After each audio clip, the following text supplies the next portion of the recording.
सुप्रभात। आप सभी का स्वागत है इस ऑनलाइन क्लासेस में।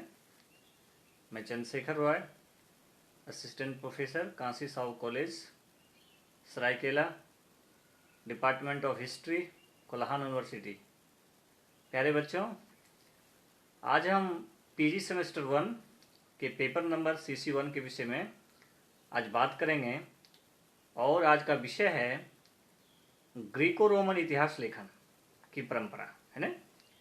This question is very very important and this question will ask in your examination. So this question is VVI. It is not sure this question will ask, but probably this question will ask in examination because this topic is very important. प्यारे बच्चों, Greco Roman इतिहास लेखन, इसमें आपको confusion नहीं करना है। Greek मतलब यूनान और रोम अब समझते ही हैं। इटली की राजधानी कहाँ थी? रोम। तो यूनान में इतिहास लेखन कैसे हुआ और रोम में इतिहास लेखन कैसे हुआ, ये दोनों यदि ज्वाइंट रहेगा क्वेश्चन, ग्रीको रोमन इतिहास लेखन पर प्रकाश डाले, तो आपको दोनों लिखना है। आपको यूनान के इतिहासकार के बारे में भी थोड़ा लिखना है और रोम के इतिहासकार के बारे में भी थोड़ा लिखना है। प्यारे बच्चों, इतिहास लेखन बोल रहे हैं कि ग्रीको रोमन इतिहास लेखन, यानी ग्रीक के विषय में यदि हम बात करते हैं तो एक शब्द में बोलता हूं, who was father of history? I know your answer is correctly right, Herodotus. You are familiar this name. लेकिन आपको यह भी जानना चाहिए कि हेरोडोटस रहने वाला कहां का था। तो हेरोडोटस रहने वाला था यूनान का, और आज हम हिस्ट्री राइटिंग में यूनानी इतिहास लेखन के विषय में पढ़ रहे हैं। तो यदि पिता वहां का है, जहां से इतिहास को जिसको पिता बोल रहे हैं, वो खुद ही यूनान का है, इससे साफ जाहिर होता है कि वहां के जो इतिहास लेखन की परंपरा रही है बहुत ही समृद्ध रही है, बहुत ही उच्च कोटि की रही है। तो प्यारे बच्चों, हम लोग इसको दो पार्ट में करते हैं। पहले यूनानी इतिहास लेखन हम लोग कर लेते हैं और इसके बारे में हम लोग बात कर लेते हैं। उसके बाद उसी के साथ में हम लोग रोमन इतिहास के कार के बारे में पढ़ेंगे।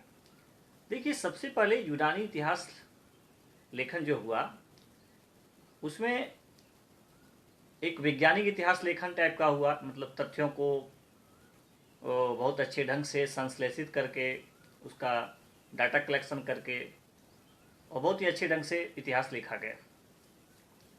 लेकिन सब इतिहासकार ऐसे नहीं लिखे, धीरे धीरे इसमें बदलाव आते गया, धीरे धीरे इसमें प्रबलता आते गई, और तथ्यों को किस ढंग से इतिहास लेखन में समाहित करना चाहिए, वो धीरे धीरे इसमें परिवर्तन हुआ, इतिहास लेखन समृद्ध हुआ।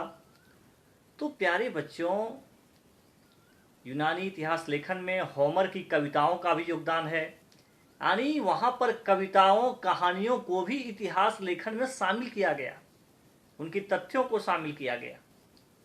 तो यूनान के इतिहास लेखन में होमर की कविताओं का भी योगदान रहा।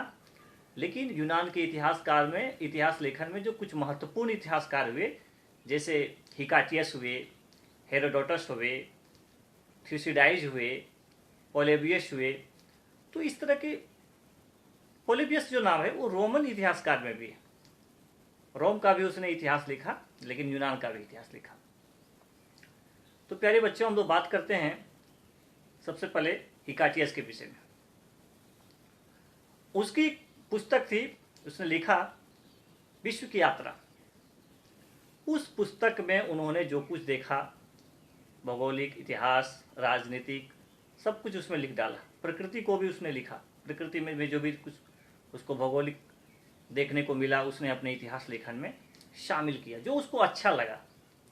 हिकाटियस स्वयं कहता था कि जो मुझे सत्य लगता है, जिस तथ्य में मुझे सत्य प्रतीत होता है, मैं उसे इतिहास लेखन में शामिल करता हूं। देखिए, इस वर्ड्स को पकड़िए। जो व्यक्ति खुद बोल रहा है कि मैं सत्य को लिखता हूं, जो मुझे लगता है कि ये सत्य है, मैं वही लिखता हूं। प्यारे बच्चों, इससे साफ जाहिर होता है कि वो इतिहासकार कितना उच्च कोटि का होगा, जो पूर्वाग्रह से परे होकर इतिहास लेखन का काम किया। तो भाई, इतिहास लेखन में आगे चलकर हिकाटियस का भी प्रभाव देखा गया। तो हिकाटियस का इस प्रकार का इतिहास लेखन था, बहुत ही अच्छे ढंग से उसने इतिहास लिखा।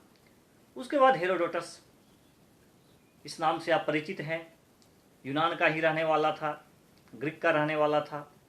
और उन्होंने अपने इतिहास लेखन में जो पहले आख्यानों होता था, आख्यान, अब उसने तथ्यों को भी शामिल करने लगा, उसको शोध परक टाइप का लिखने लगा।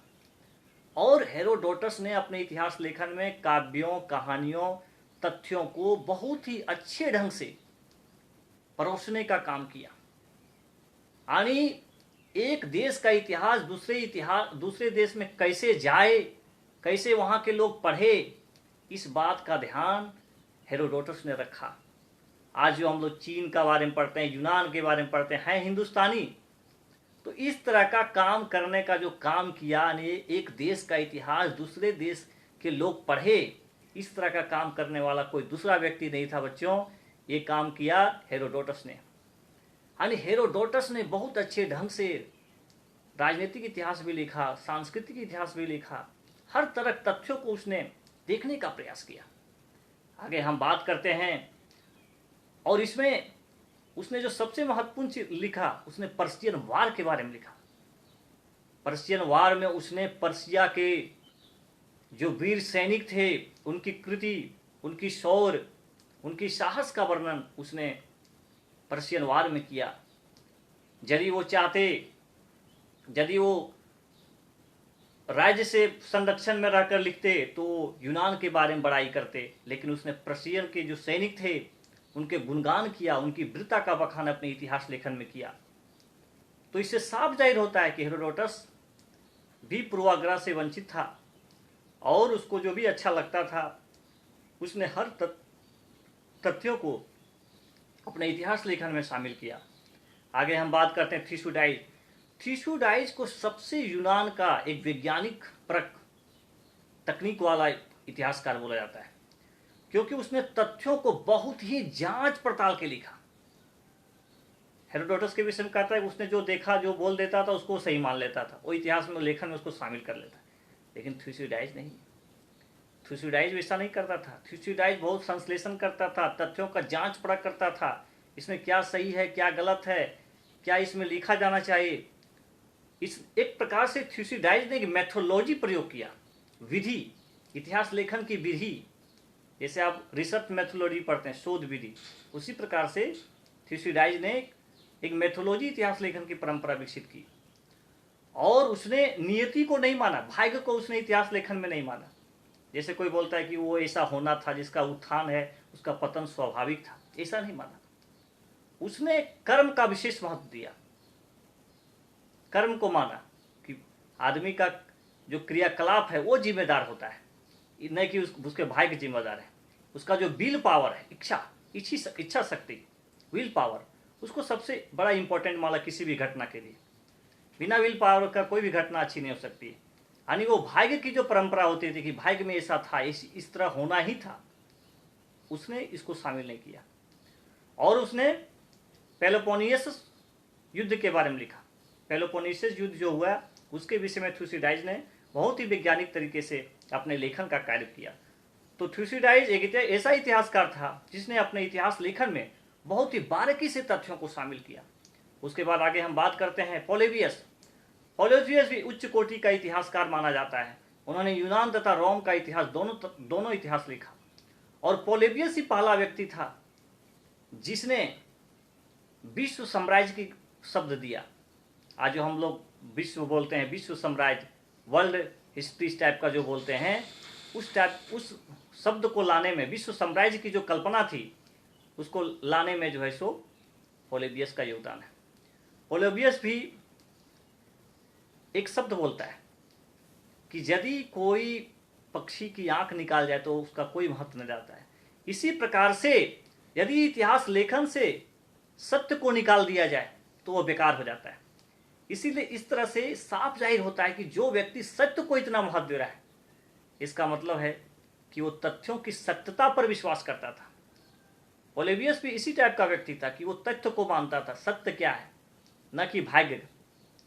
वो भी किसी घटना के लिए कोई भी जो जिम्मेवार चीज है उसको वो उस व्यक्ति का क्रियाकलाप मानता था। जैसे मान लीजिए नेपोलियन का पतन, तो नेपोलियन के पतन के लिए उसके द्वारा किया गया पॉलिसी, उसके द्वारा किया गया क्रियाकलाप जिम्मेदार था, न कि नेपोलियन का उत्थान हुआ तो पतन स्वाभाविक था। तो प्यारे बच्चों, पोलिबियस भी एक अच्छे तरीके से इतिहास लेखन का लिखने का काम किया और विश्व साम्राज्य का जो है कल्पना है, इस वर्ड है, उसको पोलिबियस नहीं दिया। आगे बात करते हैं हम लोग। इस तरह से हम लोग का यूनानी इतिहास लेखन हुआ। इसी प्रकार से रोम का इतिहास लेखन में बात करते हैं तो क्यू फेबियस फिक्टर, फिक्टर जो था वो रोम का सबसे पहला इतिहासकार माना जाता था और उसके विषय में कहा जाता है कि वो अपने कुलीनों के बारे में लिखा। कुलीन जो लोग हैं उसके बारे में उसने इतिहास लिखा, क्योंकि स्वाभाविक था, क्योंकि वो पारिवारिक में जो अभिलेखागार थे वहाँ पर जो तथ्य उपलब्ध थे उसी को आधार मान करके उसने इतिहास को लिखने का काम किया, जिसके वजह से वो समृद्ध लोगों का इतिहास अपने लेखन में उसने लिखा। उसके बाद बात करते हैं जूलियस सीजर। जूलियस सीजर भी रोम का जो है राष्ट्रीय इतिहास लेखन काम किया।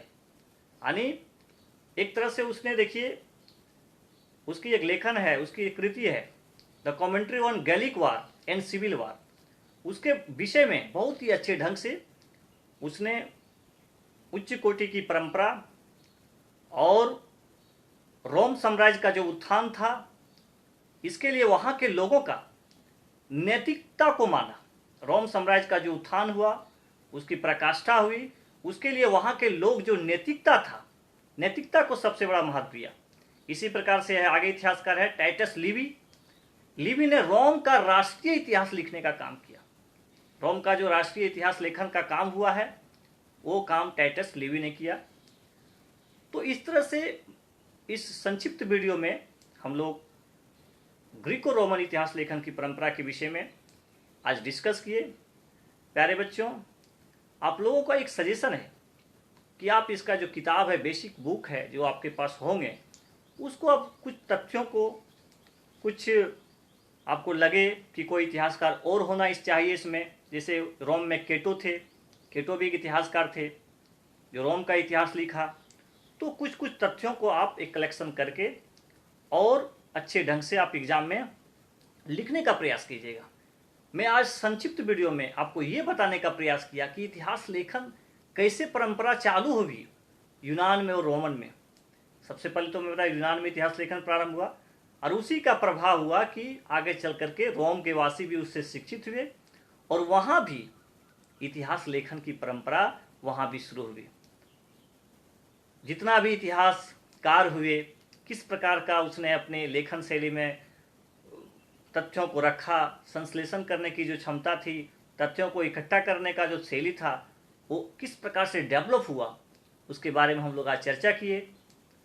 और मुझे भरोसा है कि आपको इस कम से कम शब्दों में जो भी तथ्य को मैं आपके सामने परोसने का काम किया, रखने का काम किया, इससे आपको जरूर फायदा होगा। क्योंकि आप घर में थोड़ा सा किताब को देख लीजिएगा, क्योंकि ये सारा कुछ समझा दिए हैं कि कैसे इतिहास लेखन की परंपरा शुरू हुई, किस ढंग से लिखा गया, किसकी क्या कृति थी। तो एक संक्षिप्तीकरण के ढंग से आपको मैं समझाने का प्रयास किया बच्चों, ताकि आप जब पढ़ें, किसी भी किताब को पढ़ें, तब आपको अब किसी तरह का दिक्कत नहीं होगा समझने में। ऐसा मुझे विश्वास है कि आपको इस वीडियो से ज़रूर फायदा होगा। आज के लिए बस इतना। आप सभी को बहुत बहुत धन्यवाद। आप लोग मन ला के पढ़िए, अच्छे ढंग से तैयारी कीजिए और आगे की वीडियो में जो भी आपका कुछ सिलेबस में है उसको भी मैं वीडियो में अपलोड करूंगा, ताकि आपको ज़्यादा से ज़्यादा फायदा हो।